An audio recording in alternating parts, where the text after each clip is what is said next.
मित्रों, मैं महाराज कुमार गुप्ता आज के इस म्यूजिक क्लास में मित्रों स्वागत करते हैं। यदि आप बिहार स्टेट बीपीएससी ट्राई 3 या जैसे स्टेट की तैयारी मित्रों कर रहे हैं तो यह क्लास आपके लिए अति महत्वपूर्ण है। जैसा कि आप सभी जानते हैं कि बीपीएससी ट्राई 3 का भी मित्रों अनाउंसमेंट हो गया है। उम्मीद है कि मार्च में ही इसका एग्जाम ले लिया जाएगा, अतः सभी को जोर शोर से लग जाने की जरूरत है। मित्रों, प्रतिदिन इस चैनल पर आपको म्यूजिक के क्लास लिए जाते हैं। एक क्लास लिए जाते हैं सुबह 8 बजे और दूसरा क्लास मित्रों लिया जाता है रात्रि 8 बजे सेकेंड चैनल पर। सेकेंड चैनल का मित्रों नाम है दक्ष म्यूजिक क्लासेस, दक्ष म्यूजिक क्लासेस। ठीक है, आप सर्च मार सकते हैं या इसी वीडियो के डिस्क्रिप्शन बॉक्स में मित्रों हम सेकेंड चैनल का लिंक भी आपको दे देंगे, वहां से भी आप ज्वाइन कर सकते हैं। मित्रों, एग्जाम के मद्देनजर रखते हुए आपको जैसे पीडीएफ और नोट्स कॉपी की अति आवश्यकता पड़ेगा, अतः संपूर्ण पैकेज मित्रों खरीदने के लिए दिए हुए व्हाट्सएप नंबर पर आप हमें कांटेक्ट भेजिए। आपको पेड करते ही मित्रों आपको तत्काल संपूर्ण कोर्स आपको प्रोवाइड करवा दिया जाएगा। अतः बिना समय गवाए मित्रों आज के हम लोग प्रथम प्रश्न पर केयर करेंगे। मित्रों, हम लोग एमसीक्यू टेस्ट लाए हैं क्योंकि एग्जाम में एमसीक्यू टेस्ट ही सबसे ज्यादा टैली करेगा और इसके बाद जो मित्रों जितने भी क्लास हम लाएंगे उसमें विथ डिस्क्रिप्शन के साथ लाते हैं। तो आज का पहला प्रश्न मित्रों, उस्ताद अलाउद्दीन खां क्या बजाते थे? मतलब उस्ताद अलाउद्दीन खां कौन सा वाद्य यंत्र बजाते हैं? ठीक है, बजाते थे सॉरी। तो ए में है सरोद, बी में है तबला, सी में है सितार और डी में है तानपुरा। उस्ताद अलाउद्दीन खां क्या बजाते थे? तो मित्रों इसका आंसर आपको हो जाएगा उस्ताद अलाउद्दीन खां जो सरोद वादक थे। क्या थे? सरोद वादक थे। अगला प्रश्न मित्रों, फयाज खां का जन्म स्थान कहाँ है? मित्रों प्रश्न सिर्फ पूछा है कि फयाज खां का जन्म स्थान कहाँ है, परंतु हम आंसर में आपको टेकअप किए हैं कब और कहाँ दोनों। अर्थात फयाज खां का जन्म कब और कहाँ हुआ था? तो ए में आपका ऑप्शन मित्रों 1886 आगरा, बी में 1870 बनारस, सी में 1890 पंजाब और डी में 1895 पटना में। तो बताइए मित्रों कौन सा इसका सही आंसर है? जिस प्रश्न का आंसर मित्रों आता है उस प्रश्न का आंसर आप कमेंट्स में जरूर दिया कीजिए। तो मित्रों इसका आंसर आपको हो जाएगा एप्पल। मतलब फयाज खां का जो जन्म हुआ था 1886 ईस्वी में आगरा में हुआ था। कहाँ हुआ था? आगरा में। फयाज खां का जन्म 1886 आगरा में हुआ था। अगला प्रश्न मित्रों कि उस्ताद बिस्मिल्लाह खां का जन्म स्थान कहाँ है? इसमें मित्रों जन्म स्थान से पूछ रहा है, परंतु हम जन्म स्थान के साथ साथ उनका ईस्वी भी लेकर के आए हैं। बिस्मिल्लाह खां एक शहनाई वादक थे और जल्दी ही उनका मित्रों मृत्यु हुआ है। तो उस्ताद बिस्मिल्लाह खां का जन्म स्थान कहाँ है? ये में जो आपका मित्रों है ऑप्शन है बिहार के भोजपुर जिला के डुमराव, यहाँ होगा डुमराव में 1908 ईस्वी में। बी में आपका ऑप्शन है बिहार के पटना जिला में 1907 में, बिहार के हाजीपुर जिला में 1910 में या बिहार के सीतामढ़ी जिला में 1920 में। तो बताइए मित्रों क्या आंसर होगा कि उस्ताद बिस्मिल्लाह खां का जो जन्म स्थान मित्रों कहाँ है और कब हुआ था? तो मित्रों इस प्रश्न का आंसर आपको हो जाएगा एप्पल। उस्ताद बिस्मिल्लाह खां का जो जन्म हुआ था भोजपुर जिला के डुमराव गांव में हुआ था। कहाँ हुआ था? डुमराव में हुआ था। कब पूछेगा? तो 1908 ईस्वी में। ठीक है, इस प्रकार मित्रों हम लोग अगले प्रश्न की ओर चलेंगे। प्रोफेसर लालजी श्रीवास्तव किस वाद्य के कलाकार थे? प्रोफेसर लालजी श्रीवास्तव किस वाद्य के कलाकार थे? बीना बजाते थे कि सितार बजाते थे कि वायलिन या तबला वादक? बताइए मित्रों क्या आंसर होगा? फटाफट मित्रों आप कमेंट्स में आंसर दिया कीजिए कि प्रोफेसर लालजी श्रीवास्तव किस वाद्य के कलाकार थे। जिस प्रश्न के मित्रों आंसर आपको आता है उस प्रश्न का आंसर आप कमेंट्स में जरूर दिया कीजिए। तो मित्रों प्रोफेसर लालजी श्रीवास्तव जो थे वो आपको तबला वादक थे। क्या थे? तबला बजाते थे। ठीक है मित्रों, इस प्रकार हम लोग अगले प्रश्न की ओर चलेंगे। अगला प्रश्न मित्रों, पुस्तक लाल परिचय के लेखक का नाम बताइए। लाल परिचय पुस्तक है मित्रों संगीत के क्षेत्र में बहुत बड़ा जैसे अपना पुस्तक हस्ती रखता है और बहुत सारे एग्जाम में मित्रों पूछा गया है कि पुस्तक ताल परिचय के लेखक का नाम बताएं। पुस्तक ताल परिचय के लेखक का नाम बताएं। तो मित्रों ए में आपका जो ऑप्शन है डॉक्टर लालमणि है, बी में जो आपका ऑप्शन है आचार्य गिरीश चंद्र श्रीवास्तव है, सी में आपको डॉक्टर अरुण कुमार सेन है और डी में मित्रों आपका ऑप्शन है पंडित सत्यनारायण विशिष्ट। बताइए मित्रों क्या आंसर होगा। तो मित्रों इसका आंसर आपको हो जाएगा आचार्य गिरीश चंद्र श्रीवास्तव, आचार्य गिरीश चंद्र श्रीवास्तव। एक चीज मित्रों आपको जरूर बताएंगे कि यदि जीवन में आप सफल होना चाहते हैं तो प्रतिदिन एक गोल फिक्स कीजिए और उस गोल को पूरा करने में मित्रों अपना पूरा दिन लगा दीजिए। आगे आने वाला समय आपका ऑटोमेटिक सही हो जाएगा। ठीक है, इस प्रकार मित्रों हम लोग अगले प्रश्न की ओर चलेंगे।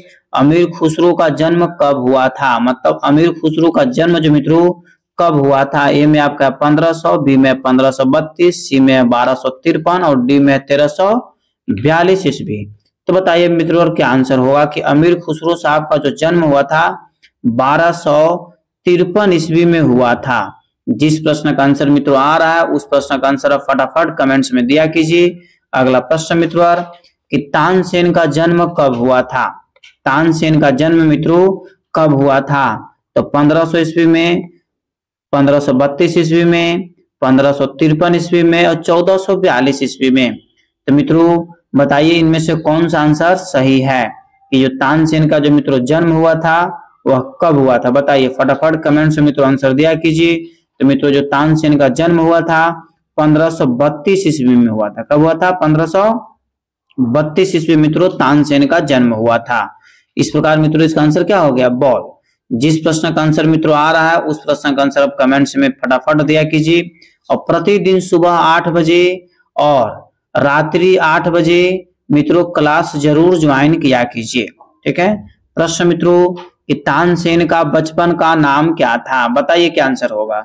ए में है तन्ना मिश्र, बी में है तन्नो वर्मा और सी में है तारा मिश्र और डी में है तारा वर्मा। बताइए मित्रों क्या आंसर होगा। फटाफट मित्रों कमेंट्स में आंसर दिया कीजिए कि तानसेन का बचपन का नाम क्या था। तानसेन का बचपन का नाम क्या था? फट से मित्रों कमेंट्स में आंसर दीजिए। तो मित्रों बहुत अच्छा, तानसेन का जो बचपन का नाम था मित्रों आपको तन्ना मिश्र था। सभी का आंसर सही है। इस प्रकार मित्रों हम लोग अगले प्रश्न की ओर चलेंगे कि गुलाम नबी सौरी ने किस गायन शैली को जन्म दिया। गुलाम नबी सौरी ने, ठीक है, किस गायन शैली को जन्म दिया? ध्रुपद को, ठीक है। इसके बाद मित्रों बी में आपको ऑप्शन टप्पा हो जाएगा, उपा नहीं होगा, टप्पा। क्या होगा? टप्पा। सी में ठुमरी और डी में दादरा। बताइए मित्रों क्या आंसर होगा कि गुलाम नबी सौरी ने किस गायन शैली को जन्म दिया। तो मित्रों गुलाम नबी सौरी ने आपको टप्पा को जन्म दिया। किसका जन्म दिया है? टप्पा को। टप्पा जो है पंजाबी भाषा का शब्द है। ठीक है, इस प्रकार मित्रों हम लोग अगले प्रश्न पर चलेंगे और एक चीज मित्रों आपको जरूर बताएंगे कि बीपीएससी 3.0 वैकेंसी का आगाज मतलब सूचना जारी हो चुका है मित्रों। कभी भी नोटिफिकेशन आपके समक्ष आ सकता है और मार्च में ही एग्जाम लेने की बात कही गई मित्रों, इसलिए आपको तैयारी जोरों से करना है। ठीक है, आप जुड़ जाइए और जितने भी बच्चों को पीडीएफ की जरूरत है, ठीक है, पेड फॉर पीडीएफ है, आप मित्रों इस नंबर पर व्हाट्सएप कीजिए, आपको तत्काल पीडीएफ प्रोवाइड करवा दिया जाएगा। ठीक है, और मित्रों प्रश्न हम लोग का है कि पंडित बच्चा मिश्रा क्या बजाते थे। पंडित बच्चा मिश्रा क्या बजाते थे? सरोद वादक हैं, तबला वादक हैं, जल तरंग या ढोलक बजाते हैं। तो मित्रों बताइए पंडित बच्चा मिश्रा क्या बजाते थे। तो मित्रों इसका आंसर आपको हो जाएगा पंडित बच्चा मिश्रा जो आपको है जल तरंग वादक है। क्या बजाते हैं? जल तरंग बजाते हैं। अगला प्रश्न मित्रों कि अकबर के दरबार के नवरत्नों में इनमें से कौन जाने जाते थे। अकबर के दरबार में, ठीक है, अकबर के दरबार के नवरत्नों में इनमें से कौन जाने जाते थे? अमीर खुसरो, तानसेन, पंडित बच्चा मिश्रा और बैजू बाबरा। बताइए मित्रों क्या आंसर होगा। फटाफट मित्रों कमेंट्स में आंसर जरूर दिया कीजिए। तो मित्रों इसका आंसर आपको हो जाएगा अकबर के दरबार के नवरत्नों में कौन जाने जाते थे? तो तानसेन जाने जाते थे। ठीक है, इनका जन्म कब हुआ था? तो 1432 ईस्वी में। इस प्रकार मित्रों हम लोग अगले प्रश्न की ओर चलेंगे। मित्रों जो तानसेन का जो जन्म हुआ था 1432 नहीं 1532 ईस्वी में हुआ था। ठीक है, मिसप्रिंट बोला गया मित्रों। ठीक है, इस प्रकार मित्रों हम लोग अगले प्रश्न की ओर चलेंगे। अगला प्रश्न मित्रों कि गुरुदेव श्री टी एन पटनायक क्यों जाने जाते थे। गुरुदेव श्री टी.एन. पटनायक क्यों जाने जाते थे? बांसुरी वादन के लिए, हारमोनियम के लिए, या फिर सितार वादन के लिए, या वायलिन वादन के लिए? बताइए मित्रों क्या आंसर होगा। फटाफट मित्रों कमेंट्स में आंसर दिया कीजिए कि गुरुदेव सी.एन. पटनायक क्यों जाने जाते थे। तो मित्रों इसका आंसर आपको हो जाएगा, जो टी.एन. पटनायक थे वह जो सो वायलिन वादक थे। क्या बजाते थे? वायलिन वादक बजाते थे। इस प्रकार मित्रों हम लोग अगले प्रश्न की ओर चलेंगे। और मित्रों सभी प्रश्न आपके एग्जाम्स के लिए अति महत्वपूर्ण है, इसलिए सभी प्रश्न को आंसर कमेंट्स में आप जरूर दिया कीजिए। तो अमीर खुसरो क्यों जाने जाते थे? मतलब अमीर खुसरो क्यों जाने जाते थे? सितार वादन के लिए, कंठ संगीत के लिए, बांसुरी वादन के लिए, शास्त्रीय गायन के लिए? तो मित्रों बताइए क्या आंसर होगा कि अमीर खुसरो क्यों जाने जाते थे। तो मित्रों इसका आंसर आपको हो जाएगा कंठ संगीत के लिए। ठीक है, बहुत अच्छा संगीतज्ञ भी थे मित्रों। इस प्रकार मित्रों हम लोग अगले प्रश्न की ओर केयर करेंगे। और मित्रों सभी प्रश्न का जैसे अति महत्वपूर्ण है बीपीएससी ट्राई थ्री या स्टेट 2024 के लिए मित्रों। तो प्रश्न मित्रों हम लोग को कि भारत खंडे संगीत शास्त्र किनकी रचना है? भारत खंडे संगीत शास्त्र किनकी रचना है? विष्णु नारायण का, अशफाक उल्लाह का, सारंग देव का, या लोचन साहब का? बताइए मित्रों क्या आंसर होगा। तो मित्रों इसका आंसर आपको हो जाएगा पंडित विष्णु नारायण का। ठीक है, भारत खंडे संगीत शास्त्र किसकी रचना है? तो पंडित विष्णु नारायण का। इस प्रकार मित्रों हम लोग अगले प्रश्न की ओर चलेंगे। मृदंग केसरी उपनाम से प्रसिद्ध कलाकार कौन थे? मतलब कौन से ऐसे कलाकार हैं जिनको मृदंग केसरी के नाम से नवाजा गया है, अर्थात इनका जो है उपनाम है। ठीक है, मृदंग केसरी किस कलाकार का मित्रों इनमें से उपनाम है? नाना साहब पानसे का, कुदसी पखावज का, और अयोध्या प्रसाद का, और पागल दास का? इस प्रकार मित्रों बताइए क्या आंसर होगा। सभी प्रश्न मित्रों सभी प्रश्नों का आंसर आपके एग्जाम्स के लिए अति महत्वपूर्ण है, अतः आप कमेंट्स में जरूर आंसर दिया कीजिए। तो मित्रों प्रश्न हम लोग का है कि मृदंग केसरी उपनाम से प्रसिद्ध कलाकार कौन थे? तो मित्रों इस प्रश्न का आंसर आपको हो जाएगा कि कुदौ सी पखावज। कुदौ यहाँ पे लिखाएगा कुदौ सी पखावज। बोल इसका आंसर क्या है? सही है। अगला प्रश्न मित्रों, किस कलाकार को संगीत सम्राट की उपाधि प्राप्त है? मतलब इनमें से कौन से कलाकार को संगीत सम्राट की उपाधि से नवाजा गया है? ए में आपका ऑप्शन है मित्रों समता प्रसाद, बी में आपका है जाकिर हुसैन साहब, सी में आपका है हबीबुद्दीन खां, और डी में आपका ऑप्शन मित्रों करामतुल्लाह खां। तो बताइए मित्रों क्या आंसर होगा कि किस कलाकार को संगीत सम्राट की उपाधि से प्राप्त है? मतलब किस कलाकार को संगीत सम्राट की उपाधि से मित्रों नवाजा गया है? तो इसका आंसर आपको हो जाएगा मित्रों हबीबुद्दीन खां को।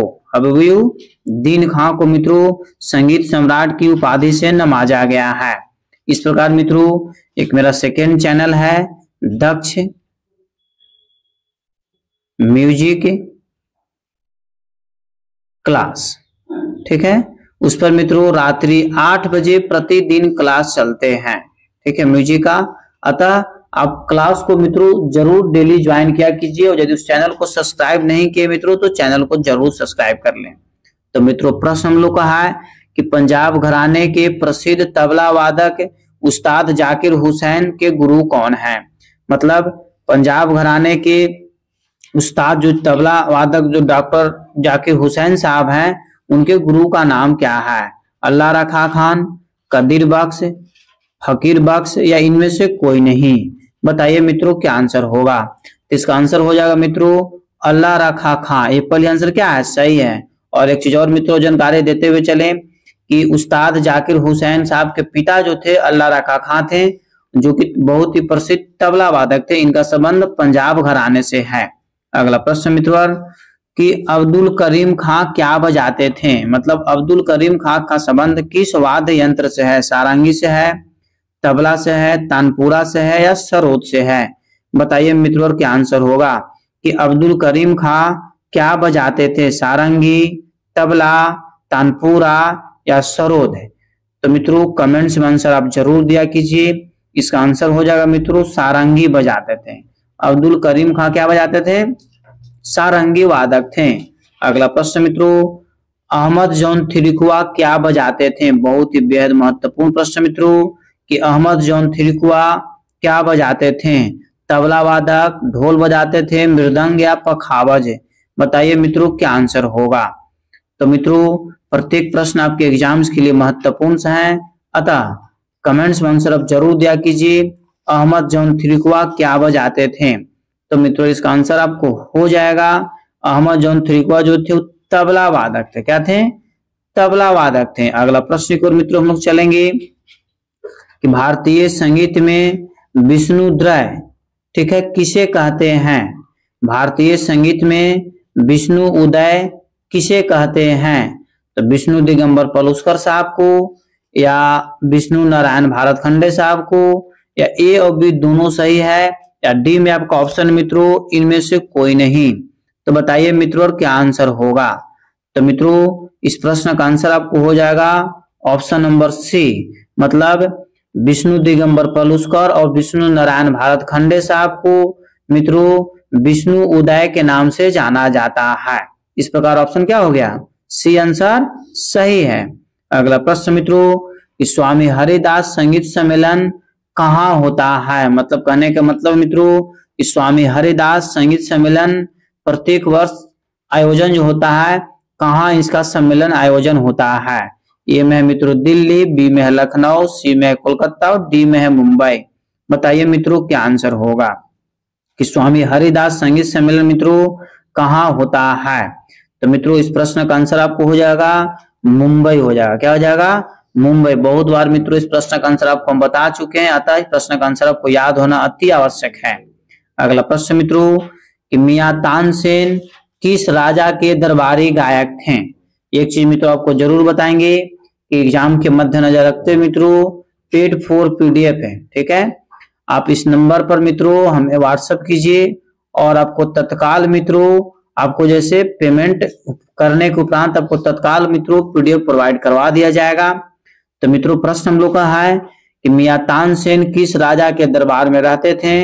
अकबर के दरबार में, मोहम्मद शाह रंगीला के दरबार में, वाजिद अली शाह के दरबार में, औरंगजेब के दरबार में?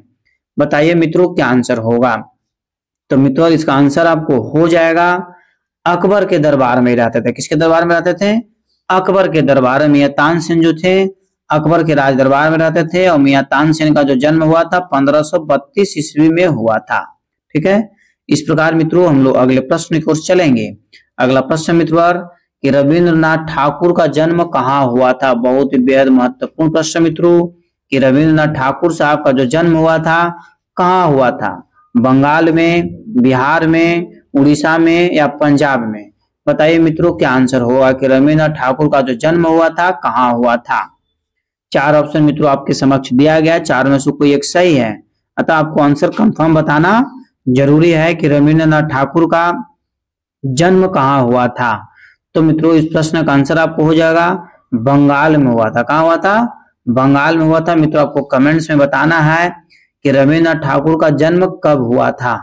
अगला प्रश्न मित्रों, अगला प्रश्न है कि फैयाज खां विशेष रूप से क्या गाते थे? मतलब फैयाज खां का संबंध गायकी से था, तो विशेष रूप से क्या गाते थे?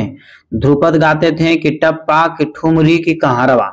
बताइए मित्रों क्या आंसर होगा कि फैयाज खां विशेष रूप से क्या बजाते थे? तो मित्रों इस प्रश्न का जो आपको आंसर हो जाएगा कमेंट्स में इसी तरीका से आंसर दिया कीजिए। तो मित्रों हो जाएगा आपको ध्रुपद बजाते थे। क्या सबसे ज्यादा क्या प्रयोग करते थे? ध्रुपद का। फैयाज खां का संबंध किस गायकी से था? तो ध्रुपद गायकी से था। अगला प्रश्न मित्रों कि उस्ताद बिस्मिल्लाह खां क्या बजाते थे? ठीक है, उस्ताद बिस्मिल्लाह खां क्या बजाते थे? तो मित्रों ए में गिटार है, बी में शहनाई है, सी में आपको तानपुरा है और डी में आपके बांसुरी है। तो प्रश्न मित्रों उस्ताद बिस्मिल्लाह खां क्या बजाते थे? तो मित्रों फट से कमेंट्स में आंसर दिया कीजिए कि उस्ताद बिस्मिल्लाह खां जो थे मित्रों आपको शहनाई वादक थे। क्या थे? शहनाई वादक थे मित्रों। इनका जन्म जो है बिहार के डुमराव में हुआ था। जिला पूछेगा तो भोजपुर आपको टिक आउट करना पड़ेगा, ठीक है मित्रों। इस प्रकार अगले प्रश्न पर मित्रों हम लोग चलेंगे कि उस्ताद अलाउद्दीन खां को क्यों जाना जाता था? मतलब उस्ताद अलाउद्दीन खां क्या बजाते थे? सरोद वादन के लिए, तानपुरा वादन के लिए या बांसुरी वादन के लिए या शहनाई वादन के लिए? बताइए मित्रों क्या आंसर होगा। उस्ताद अलाउद्दीन खां को क्यों जाना जाता था? तो मित्रों इसका आंसर आपको हो जाएगा उस्ताद अलाउद्दीन खां जो है आपको सरोद वादक थे। क्या थे? सरोद वादक थे, मतलब सरोद वादन के लिए उस्ताद अलाउद्दीन खां को जाना जाता है। अगला प्रश्न मित्रों कि कवि विद्यापति कहाँ के थे? बहुत ही बेहद महत्वपूर्ण प्रश्न मित्रों कि कवि विद्यापति कहाँ के थे? बिहार के, उड़ीसा के, बंगाल का या झारखंड का? तो मित्रों बताइए कि कवि विद्यापति किस राज्य से बिलोंग्स करते थे? तो मित्रों इसका आंसर आपको हो जाएगा, बहुत अच्छा, इसका आंसर हो जाएगा मित्रों आपको एप्पल, बिहार। ठीक है, कवि विद्यापति किस राज्य के रहने वाले थे? तो बिहार के रहने वाले थे मित्रों। पुस्तक तबला शास्त्र के लेखक का नाम बताइए, मतलब एक तबला शास्त्र मित्रों पुस्तक है, उसका लेखक कौन है? ठीक है, तबला शास्त्र पुस्तक के लेखक का नाम बताएं। तो मित्रों ए में आपका ऑप्शन है गिरीश चंद्र श्रीवास्तव, बी में आपका ऑप्शन है प्रोफेसर बुलाकी लाल यादव, और सी में आपका मित्रों ऑप्शन है पंडित भगवत शरण शर्मा, और डी में आपका मित्रों ऑप्शन है मधुकर गणेश गोलबोले। तो बताइए मित्रों क्या आंसर होगा? फटाफट मित्रों कमेंट्स में आंसर आप दिया कीजिए। तो मित्रों इस प्रश्न का आपका आंसर हो जाएगा पंडित भगवत शरण शर्मा, पंडित भगवत शरण शर्मा। इस प्रकार मित्रों अगले प्रश्न की ओर हम लोग चलेंगे कि ना धी धी ना बजाने से सर्वाधिक ख्याति किस ताबलिक ने प्राप्त की है? ठीक है, ना धी धी ना बजाने से सर्वाधिक ख्याति किस ताबलिक ने प्राप्त की है? मतलब ए में आपका ऑप्शन मित्रों पंडित कंठे महाराज, बी में आपका ऑप्शन मित्रों उस्ताद हबीबुद्दीन खां, और सी में आपका है मित्रों अनोखे लाल मिश्रा, और डी में आपका मित्रों ऑप्शन पंडित अनुपम राय। तो बताइए मित्रों क्या आंसर होगा? फटाफट मित्रों कमेंट्स में इसी तरीका से आंसर आप दिया कीजिए। अब हम जैसे डिस्क्रिप्शन के साथ साथ मित्रों आपको एमसीक्यू टेस्ट लगातार लगाएंगे, और रात्रि 8 बजे मित्रों सेकेंड चैनल पर आप जरूर चैनल को ज्वाइन करके मित्रों और क्लास जरूर क्या कीजिए, क्योंकि एग्जाम्स में समय अब नहीं रहा है। तो मित्रों इसका आंसर हो जाएगा पंडित अनोखे लाल मिश्रा, सी नंबर इसका आंसर क्या है मित्रों? सही है। ना धी धी ना बजाने से सर्वाधिक ख्याति किसने प्राप्त किया है? तो पंडित अनोखे लाल मिश्रा। अगला प्रश्न मित्रों कि फिल्म दो आंखें 12 हाथ, बहुत ही अच्छा फिल्म मित्रों, आप इसको देख सकते हैं। फिल्म दो आंखें 12 हाथ में किस कलाकार ने तबला बजाया है? बहुत ही बेहद महत्वपूर्ण प्रश्न मित्रों। फिल्म दो आंखें 12 हाथ में किस कलाकार ने तबला बजाया है? प्रोफेसर लालजी श्रीवास्तव, प्रोफेसर पंडित समता प्रसाद, उस्ताद मुन्ने खां, या पंडित अनोखे लाल मिश्रा? बताइए मित्रों क्या आंसर होगा? प्रत्येक प्रश्न मित्रों आपके एग्जाम के लिए अति महत्वपूर्ण है। तो मित्रों इस प्रश्न का आंसर हो जाएगा पंडित समता प्रसाद। ठीक है, फिल्म दो आंखें 12 हाथ में किस कलाकार ने तबला बजाया है? तो पंडित समता प्रसाद। और मित्रों बहुत बार एग्जाम्स में पूछा गया है कि पंडित समता प्रसाद क्या बजाते हैं? तो तबला वादक हैं। ठीक है, क्या बजाते हैं? तबला बजाते हैं। अगला प्रश्न मित्रों कि पंडित पन्नालाल घोष कौन सा वाद्य बजाते थे? बहुत ही बेहद महत्वपूर्ण प्रश्न मित्रों, और इस प्रश्न का आंसर आपको कमेंट्स में जरूर देना चाहिए कि पंडित पन्नालाल घोष कौन सा वाद्य बजाते थे? सरोद वादक है कि वायलिन वादक है कि बांसुरी वादक है कि सितार वादक है? बताइए मित्रों क्या आंसर होगा कि पंडित पन्नालाल घोष कौन सा वाद्य बजाते थे? तो मित्रों इस प्रश्न का आंसर आपको हो जाएगा कि पंडित पन्नालाल घोष जो थे आपको बांसुरी वादक थे। क्या थे? बांसुरी वादक। ऑप्शन नंबर सी क्या है? सही है। अगला प्रश्न मित्रों उस्ताद बड़े गुलाम अली खां थे। ठीक है, उस्ताद बड़े गुलाम अली खां थे मतलब एक नर्तक थे, एक चित्रकार थे, कि एक तबला वादक थे, कि एक गायक थे? बताइए मित्रों क्या आंसर होगा? फटाफट मित्रों कमेंट्स में आंसर जरूर दिया कीजिए। उस्ताद बड़े गुलाम अली खां क्या थे? एक तबला वादक थे। क्या थे मित्रों? उस्ताद बड़े गुलाम अली खां क्या बजाते थे? तो तबला बजाते थे। इस प्रकार मित्रों हम लोग अगले प्रश्न की ओर चलेंगे। अगला प्रश्न मित्रों उस्ताद अलाउद्दीन खां का जन्म कब और कहाँ हुआ था? बहुत ही बेहद महत्वपूर्ण प्रश्न मित्रों। अभी हम पूछे थे उस्ताद अलाउद्दीन खां उस्ताद बड़े गुलाम अली खां क्या बजाते थे? तो तबला बजाते थे। परंतु यहाँ पर प्रश्न मित्रों उस्ताद अलाउद्दीन का जन्म कब और कहाँ हुआ था? तो मित्रों ए में आपका ऑप्शन है कि 1870 त्रिपुरा के शिवपुर ग्राम में, बी में आपका ऑप्शन है 1890 बनारस के चांद चौरा ग्राम में, और मित्रों सी में आपका ऑप्शन है 1877 में पंजाब के अमृतसर ग्राम में, और डी में इनमें से कोई नहीं। तो बताइए मित्रों क्या आंसर होगा। उस्ताद अलाउद्दीन खां का जन्म कब और कहाँ हुआ था। तो मित्रों इसका आंसर हो जाएगा उस्ताद अलाउद्दीन खां को जो जन्म हुआ था 1870 ईस्वी में त्रिपुरा के शिवपुर ग्राम में हुआ था, त्रिपुरा के शिवपुर ग्राम में। अगला प्रश्न मित्रों कि पंडित कंठे जी महाराज को कौन सा वाद्य बजाते थे, अर्थात मित्रों पंडित कंठे महाराज कौन से वाद्य के लिए जाने जाते थे। तबला वादक के लिए, ढोलक के लिए, मृदंग के लिए, तानपुरा के लिए। बताइए मित्रों क्या आंसर होगा कि पंडित कंठे महाराज क्या बजाते थे। तो मित्रों इसी तरीका से फटाफट अब कमेंट्स में आंसर दिया कीजिए। पंडित कंठे महाराज मित्रों तबला वादक थे। क्या थे? तबला वादक थे। अगला प्रश्न मित्रों कि कंठे जी महाराज किस घराने के लिए प्रसिद्ध थे, मतलब पंडित कंठे महाराज तबला बजाते थे तो इनका संबंध किस घराने से था। ए में है मित्रों बनारस घराना, बी में है पंजाब घराना, सी में है फरीदाबाद घराना, और डी में मित्रों आपको चंडीगढ़ घराना। तो बताइए मित्रों क्या आंसर होगा। 6 ऐसे मित्रों घराना है जो तबला से संबंधित है। 6 में से कोई एक इसमें ऑप्शन है। कंठे जी महाराज किस घराने के लिए प्रसिद्ध थे, कुछ समय मित्रों आपको जरूर देते हैं, उस समय में आपको कमेंट्स में आंसर डाल देना है। कंठे जी जो महाराज थे मित्रों आपको किस घराने से संबंधित हैं, तो इसका आंसर मित्रों हो जाएगा बनारस घराने से थे। किस घराने से थे? बनारस घराने से। अगला प्रश्न मित्रों कि कंठे जी महाराज का जन्म कब हुआ था। ठीक है, इनका संबंध जैसे तबला वादक से थे, ये किस घराने से संबंध रखते थे, तो बनारस घराने से संबंध रखते थे। परंतु यहाँ पर प्रश्न मित्रों कि कंठे जी महाराज का जन्म कब हुआ था, 1870 में, 1890 में, सी में 1880, और डी में आपका 1875 ईस्वी में। बताइए मित्रों क्या आंसर होगा कि कंठे जी महाराज क्या बजाते थे, तो तबला वादक थे, और इनका संबंध किस घराने से था, तो बनारस घराने से था। ठीक है, और परंतु यहाँ पर प्रश्न है कि इनका जन्म कब हुआ था। तो मित्रों इसका आंसर आपको हो जाएगा 1880 ईस्वी में कंठे महाराज जी का जन्म हुआ था, मतलब सी नंबर ऑप्शन क्या है, सही है। इस प्रकार मित्रों हम लोग अगले प्रश्न की ओर चलेंगे। कंठे जी महाराज की मृत्यु कब और कहाँ हुई। 1880 ईस्वी में इनका जन्म तो हुआ था, तो यहाँ पर पूछा जा रहा है कि कंठे जी महाराज की मृत्यु कब और कहाँ हुई थी। तो 1 अगस्त 1969 ईस्वी को वाराणसी में, बी में आपका 5 अगस्त 1970 ईस्वी को पंजाब में, और सी में मित्रों आपका ऑप्शन है 3 अगस्त 1968 ईस्वी को चंडीगढ़ में, और डी में आपका मित्रों ऑप्शन है 7 अगस्त 1980 ईस्वी को आगरा में। बताइए मित्रों क्या आंसर होगा। बहुत अच्छा मित्रों, इसका आंसर हो जाएगा 1 अगस्त 1969 ईस्वी को वाराणसी में हुआ था। कब हुआ था?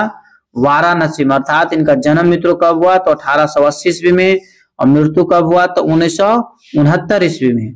ठीक है, यह जो है आपको तबला वादक थे, इनका संबंध जो था मित्रों बनारस घराने से था, इसलिए इनका जन्म मृत्यु कहाँ हुआ, बनारस में हुआ। अगला प्रश्न मित्रों, अमर गायक तानसेन के गुरु का नाम बताएं, मतलब तानसेन के गुरु कौन थे। मित्रों इस प्रश्न का आंसर आपको कमेंट्स में जरूर देना चाहिए, और यदि आप पीडीएफ मित्रों चाहते हैं तो आप हमें इस नंबर पर मित्रों व्हाट्सएप कीजिए, आपको तत्काल मित्रों संपूर्ण पैकेज आपको प्रोवाइड करवा दिया जाएगा।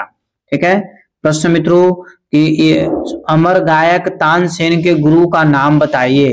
तो स्वामी हरिदास, शंकर पंडित पलुस्कर, बैजू बावरा, या पंडित विष्णु दिगंबर पलुस्कर। मित्रों इस प्रश्न का आंसर आपको 100% याद होना चाहिए। तो मित्रों इसका आंसर हो जाएगा स्वामी हरिदास। ठीक है, तानसेन के गुरु कौन थे, तो स्वामी हरिदास। तानसेन किसके दरबार में रहते थे, तो अकबर के दरबार में रहते थे। तानसेन के बचपन का नाम क्या था मित्रों, तो तन्ना मिश्र था, और तानसेन के गुरु कौन थे, तो स्वामी हरिदास थे। ठीक है मित्रों, तानसेन का जन्म कब हुआ था, तो 1532 ईस्वी में हुआ था। इस प्रकार मित्रों आज का हम लोग अंतिम प्रश्न की ओर चलेंगे। मित्रों तानसेन का मजार किस नगर में स्थित है, मतलब तानसेन को कहाँ दफनाया गया था। मृत्यु होने के उपरांत मित्रों तानसेन को कहाँ दफनाया गया था, दिल्ली में, ग्वालियर में, बदायूं में, या लखनऊ में। बताइए मित्रों इसका आंसर सही क्या है कि तानसेन का मजार किस नगर में स्थित है। तो मित्रों आपको बताते चले कि तानसेन का जो जन्म हुआ था ग्वालियर में हुआ था। इस प्रकार मित्रों तानसेन को जो दफनाया भी गया था ग्वालियर में दफनाया गया था। ठीक है, इस प्रकार मित्रों तानसेन का मजार कहाँ स्थित है, तो ग्वालियर में स्थित है। मित्रों आपके पास महत्वपूर्ण सूचना लेकर के आए हैं कि यदि आप मित्रों पीडीएफ चाहते हैं तो दिए हुए व्हाट्सएप नंबर पर मित्रों आप तत्काल जैसे हमें सूचना दीजिए। आपको जैसे ही संपूर्ण डिटेल्स आपका मित्रों नाम, स्टेट, डिस्ट्रिक्ट जैसा आपका आता है मित्रों, तत्काल मित्रों आपको हम पीडीएफ जैसे यहाँ से ट्रांसफर कर देंगे मित्रों, और संपूर्ण पैकेज आपको दिया जाएगा मित्रों। आप चैनल को यदि पहली बार विजिट कर रहे हैं तो चैनल को सब्सक्राइब जरूर कर ले, लाइक भी करें, शेयर भी करें, और मित्रों कमेंट्स जरूर क्या कीजिए, प्रत्येक प्रश्न को आप कमेंट्स कीजिए, ठीक है। और हमारे साथ जुड़े हुए रहें, तब तक के लिए आप स्वस्थ रहिए, मस्त रहिए। एक बार प्रेम से बोलिए भारत माता की जय।